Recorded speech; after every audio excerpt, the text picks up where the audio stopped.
Pepeños, che tal? Benvenuti in questo nuovissimo video! Oggi rispondo ad una domanda molto comune. Quanto è facile per noi italiani imparare lo spagnolo? Per poter rispondere a questa domanda, vediamo cosa ci accomuna e cosa ci differenzia dallo spagnolo. La cosa più importante è che abbiamo in comune l'82% del lessico, cioè ragazzi è una pazzia! Noi diciamo casa, loro dicono casa, noi diciamo tempo e loro dicono tiempo. Ma questo non vuol dire che tutte le parole uguali all'italiano abbiano lo stesso significato. Attenzione infatti ai falsi amici, di cui parlerò in un altro video perché è un argomento molto importante, ma si parla di quei casi in cui per esempio leggiamo in spagnolo embarazada e in italiano imbarazzata, in cui no, non significano lo stesso, perché embarazada in spagnolo significa pregnante, incinta, quindi immaginate cosa può accadere.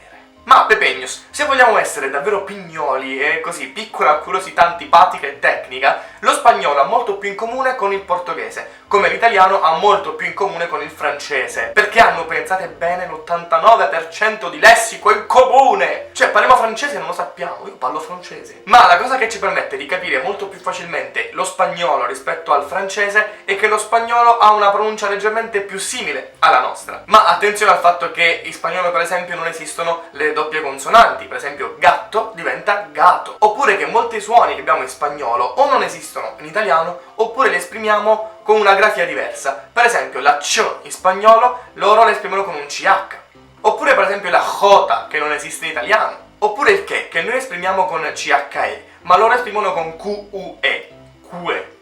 Se ti interessa questo aspetto dello spagnolo, ti consiglio questo mio video nel quale parlo esclusivamente della pronuncia spagnola, così potrai finalmente leggere e parlare spagnolo con tutto il mondo.